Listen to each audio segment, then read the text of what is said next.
골로새서 4장 2절입니다. 기도를 항상 힘쓰고 기도에 감사함으로 깨어있으라. 또한 우리를 위하여 기도하되 하나님이 전도할 문을 우리에게 열어주사 그리스도의 비밀을 말하게 하시기를 구하라. 내가 이것을 인하여 매임을 당하였노라. 그리하면 내가 마땅히 할 말로서 이 비밀을 나타내리라. 의인을 향하여서는 지혜로 행하여 세월을 아끼라. 너희 말을 항상 은혜 가운데서 소금으로 고르게 한같이 하라. 그리하면 각 사람에게 마땅히 대답할 것을 알리라. 6절 말씀까지 읽어드렸습니다. 지금 계속해서 새 사람을 입은 성도들의 합당한 삶에 대해서 계속 권면해주고 있는 내용입니다. 먼저 시간에는 여러 가지 관계들, 남편과 아내, 부모와 자녀들, 상전과 종들, 이런 관계, 이런 관계가 그리스도 안에서 사랑의 관계가 되어야 된다. 그리스도 안에서 사랑의 힘으로 유지가 되는 그런 관계가 그것이 이루어질 때 새 사람을 입은 성도들의 그런 삶이 되는 것이다. 그래서 이 사랑의 힘이 전제되지 않고는, 사랑이 전제되지 않고는 올바른 관계가 이루어질 수가 없습니다. 그래서 사실 이제 이 사회가 여러 가지 이론들이 있죠. 이 사회 인간들의 그런 관계, 그래서 서로 주고받는 관계, 이 서로 주고받는 관계를 사람들이 이제 그렇게 생각하죠. 서로 유익이 될 때 올바른 관계가 형성된다. 그런데 그 유익이 되는 것을 갖다가 이익이라고 하는 것을 생각하는 거죠. 그래서 예를 들어서 계약사회 이런 언어 자체가 올바른 계약, 너도 손해보지 않고 나도 손해보지 않고 이런 관계를 이제 가장 이상적인 그런 관계로 이렇게 이해를 하는데, 사실 성경에서 말하는 그런 관계는 사랑으로 맺어지는 관계가 올바른 관계라고 말을 해주고 있는 거죠. 그래서 가만히 생각해 보세요. 부모와 자식 간의 관계가 사랑의 관계가 아니라 서로 이익을 주고받는 관계라고 생각하면 그게 얼마나 삭막한 관계가 되는 거죠. 그래서 부모들이 그런 거죠. 야, 내가 너한테 뭐 못해준 게 뭐가 있어? 뭘 얼마나 더 해줘야 돼? 뭐 이런 말을 하게 되고, 자녀들은 그런 거죠. 엄마 아빠가 나한테 해준 게 뭐가 있어? 뭐가 있길래 나를 이래라 저래라 하는 거야? 이런 관계는 상당히 이게 삭막한 관계가 되는 거죠. 사랑의 관계가 되어야 된다.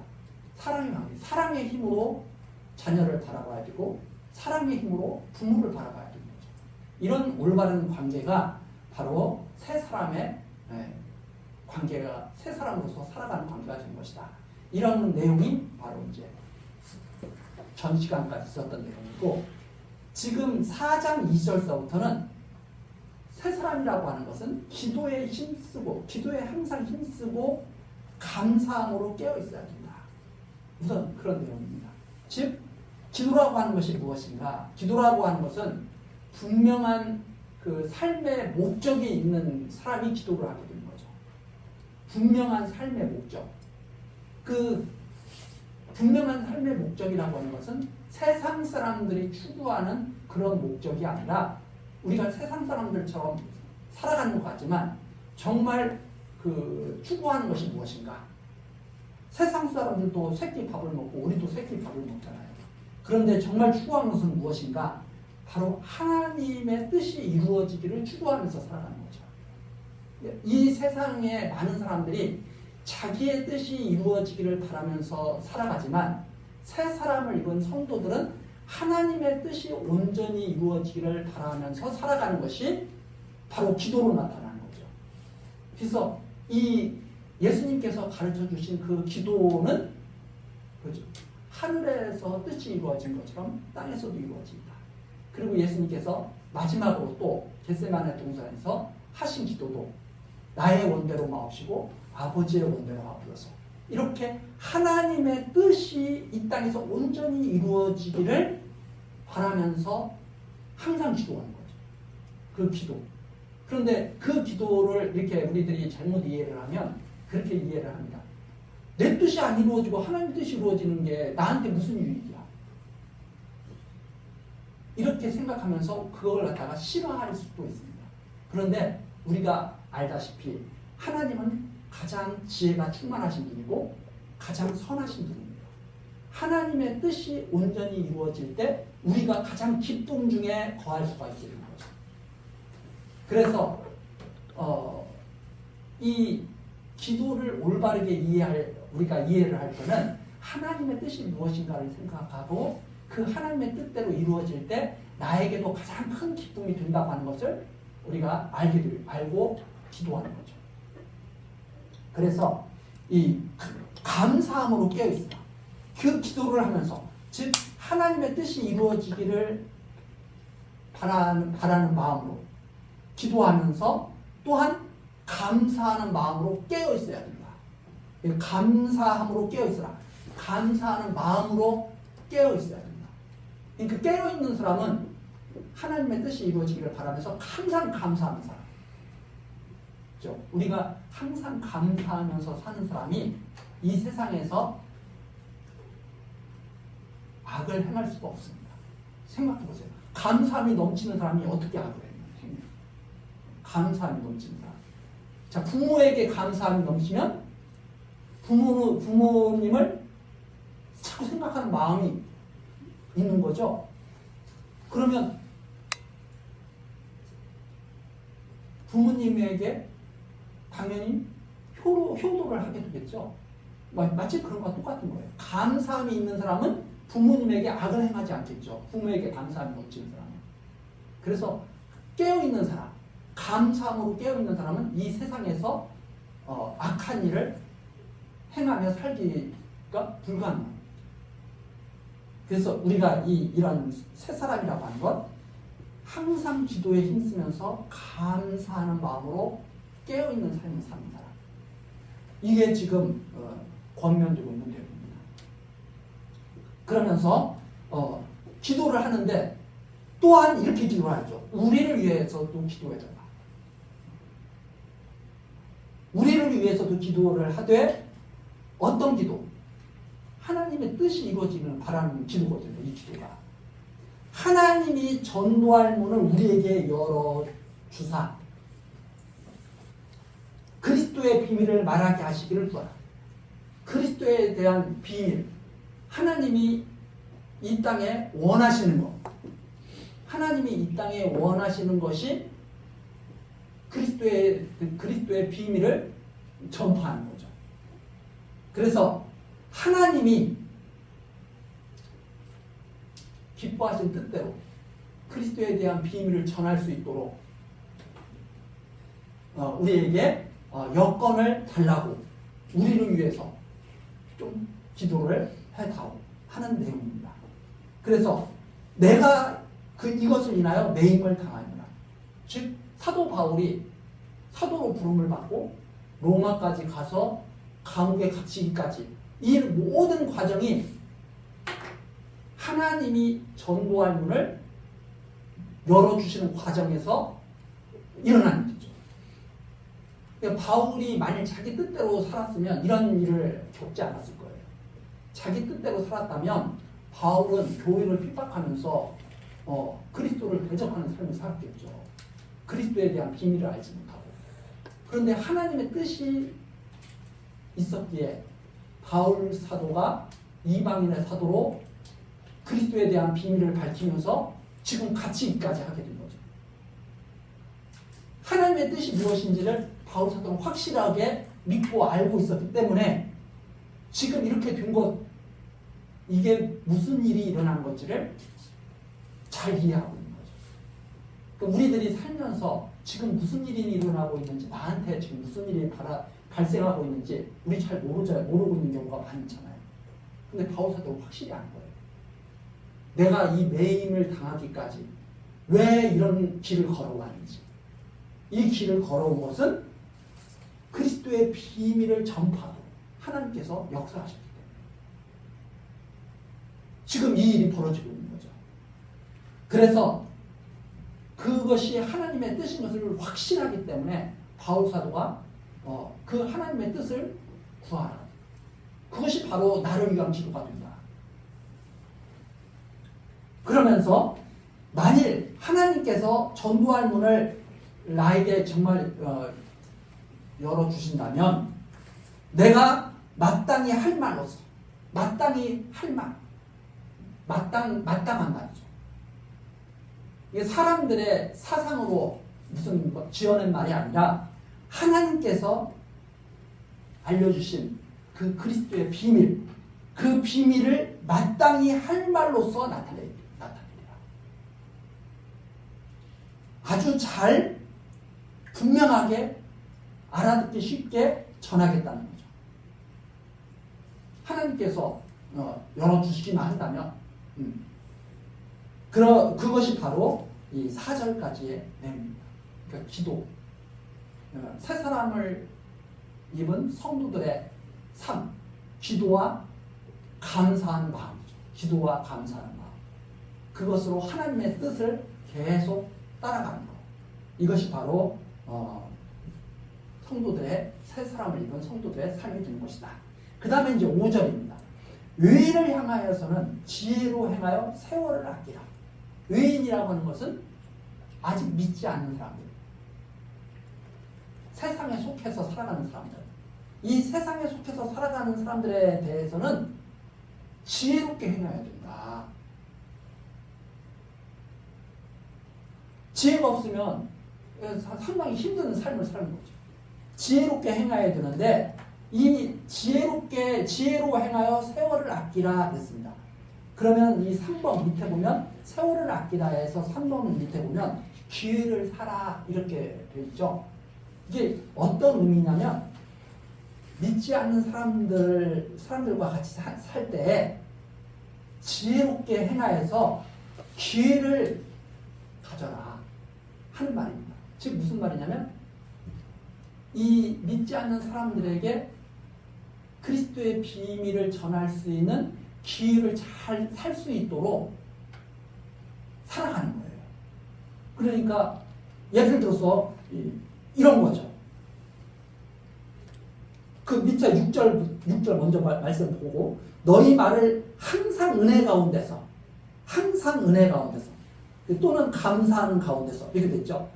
항상 말을 할 때 의인들과 같이 살면서 말을 할 때 항상 은혜 가운데 은혜롭게 감사하는 마음으로 그렇게 말을 해야 된다는 거예요. 믿지 않는 사람들에 만나서 말을 할 때 항상 내가 은혜 가운데 살고 있는 사람, 감사하면서 살고 있는 사람처럼 이렇게 그들에게 말을 해야 되는 거죠. 그래서 소금으로 고르게 함같이 하라. 소금이 음식 만들 때 소금을 이렇게 우리가 넣어서 간이 맞으면 음식이 정말 맛있잖아요. 간이 안 맞으면 음식이 맛이 없거든요. 간이 잘 맞으면 음식이 정말 맛있는데 골고루 퍼져야 되죠. 분명히 소금 한 숟가락을 딱 넣는데 그것이 골고루 퍼지지 않고 소금 한 숟가락이 한 군데만 딱 뭉쳐 있어 봐요. 그러면 어떻게 돼요? 뭉쳐 있지 않는 곳에는 너무 싱거워가지고 맛이 없고 뭉쳐 있는 곳에는 너무 짜가지고 맛이 없고 이렇게 될 거 아닙니까? 그러니까 소금으로 고르게 함같이 하라. 즉 무슨 말이냐면 마치 맛있는 음식을 만들 때 소금이 골고루 이렇게 배어있는 것처럼 믿지 않는 사람들을 만났을 때는 은혜롭게 감사함으로 항상 그들을 대하면서 그리스도의 사랑을 입은 자의 모습을 보여줘야 합니다. 그래서 기회를 사라는 거예요. 그러면 사람들이 이렇게 물어볼 거예요. 예를 들어서 내가 원하지 않는 어떤 일을 당했어요. 예를 들어서 내가 그런 일을 당하면 안 되겠지만 보이스 피싱을 당했어. 그래서 이게 한 달 생활비를 갖다가 어떻게 보이스 피싱을 당해가지고 내가 사기를 당했어. 그럼 얼마나 속상하고 화가 나요. 믿지 않는 사람을 딱 만났어. 내가 믿는 사람인데 믿지 않는 사람을 딱 만났어. 그래가지고 보이스 피싱 당한 일을 얘기하면서 막 분노를 터뜨리면서 이놈의 세상 말이야 다 이거 엎어버려야 돼. 막 그런 놈들을 잡아서 다 사형시키고 막 삼족을 멸해야 돼 하고 막 소리를 치면서 막 화를 막 벌컥벌컥 대. 그러면서 이제 우리 같이 교회 가자. 그래서 교회를 데리고 와가지고 또 하나님 모든 일에 감사합니다. 또 막 그러고 그래. 그럼 옆에 그 믿지 않는 사람들이 보면서 저 사람 뭐야? 음식물에 소금이 골고루 섞이지 않은 것처럼 이때는 너무 짜고 이때는 너무 싱겁고 그런 거 마찬가지야. 그렇게 살면 안 되는 것이다. 항상 골고루 은혜 가운데서 아유 살다 보면 넘어질 때도 있는 거지 뭐. 그거 가지고 속상해하면 돈 잃은 것도 속상한데 그거 가지고 내가 밤잠도 못 자면 내 건강도 나빠지잖아. 하나님께서 다 심판하실 거니까 그런 거 우리 그런 거 가지고 그렇게 속상해하지 말고 더 주의하면서 지혜롭게 우리 살아가야지. 하나님께서 이런 악한 일에 우리를 넘어지게 하지 않도록 하나님께 감사함으로 기도해야지. 이러면서 오히려 그런 얘기를 통해서 하나님께 감사하는 마음이 항상 있다고 하는 것을 밝혀주면 그 말을 듣는 사람들이 이렇게 생각하고 있죠. 저 사람은 뭔데 저렇게 마음이 저렇게 온유하고 크게 요동치 않지? 나 같으면 지금 막 밤잠 못 자고 난리칠 텐데 저 사람은 왜 저렇게 평안한 거야? 그러면서 야, 너 괜찮아? 하고 오히려 물어요. 그러면서 기회를 얻게 된다. 너도 마음의 평안을 누리기 위해서는 하나님을 알아야 돼. 하고 지혜롭게 말할 수 있는 그러한 예를 들어서 그러한 여유를 갖게 된다. 그래서 6절 소금으로 고르게 한같이 하라. 그리하면 각 사람에게 마땅히 대답할 것을 알라. 각 사람을 어떻게 대해야 되는지 여러 사람을 믿지 않는 사람을 만났을 때 어떻게 행하는 것이 그것이 아름다운 것인지를 자연스럽게 이해하고 터득하게 된다. 이런 말입니다. 즉 지혜가 있어야 되는 거죠. 하나님을 아는 지혜. 우리가 그거잖아요. 우리 그 뉴스나 이런 선전 이렇게 그 공익선전인가 뭐 그런 거 이렇게 보면 그럽니다. 이런 말이 있습니다. 여러분이 똑똑해서 보이스 피싱을 안 당하는 게 아니라 여러분의 차례가 되지 않았기 때문에 안 당하는 겁니다. 이런 말이 나오는 거 제가 언제 본 것 같아요. 근데 우리들은 그렇게 생각합니다. 나는 똑똑해서 그런 일 절대 안 당해요. 똑똑해서 안 당하는 게 아니라요. 하나님께서 지켜주시기 때문에 그것을 알고 우리가 항상 감사하면서 살아가는 거예요. 내가 뭘 열심히 해서 나한테 나쁜 일이 안 생기는 게 아니에요. 누구에게나 나쁜 일이 다 생길 수가 있는데 하나님께서 지켜주시고 하나님께서 보호해 주시기 때문에 나쁜 일이 안 생기기도 하고 나쁜 일이 생겨도 원치 않는 일이 생겨도 그 일에서 이기고 다시 일어설 수가 있는 거예요. 그래서 이런 마음으로 항상 감사하면서 사는 것 이것이 바로 새 사람 된 성도들의 합당한 그런 삶의 모습이다. 그래서 기도, 감사, 그리고 지혜롭게 행하는 것, 세월을 아끼면서 살아가는 것, 이러한 것들이 성도들의 마땅한 삶이 되는 것이다 하는 내용이 오늘 여기까지 짧은 내용 속에 담겨 있는 내용입니다. 짧은 내용이지만 우리 삶 전체를 다시 한번 생각해 보게 하는 그런 내용이라고 생각을 하고 우리 다음 시간 이제 7절 내용서부터 또 같이 살펴보도록 하시겠습니다. 기도하시겠습니다. 은혜로우신 하나님, 우리들 하나님의 자녀로 불러주시고 하나님을 경외하게 하시며 모든 일에 기도와 감사로 또한 지혜롭게 행할 수 있도록 또한 지켜주시니 크신 은혜에 감사와 찬송을 드립니다. 하나님, 우리들 이 세상 살아가면서 실수할 때가 참으로 많이 있습니다. 그러나 하나님의 말씀을 우리들에게 주셨으니 그 실수를 이제 막아주시고 하나님 안에서 더욱 견고하고 아름다운 삶을 이어가게 하시며 하나님을 믿지 않는 사람들에게는 하나님의 자녀로서 그들에게 정말 덕을 나타내며 하나님의 뜻을 전할 수 있는 기회를 얻을 수 있도록 또한 역사하여 주옵소서.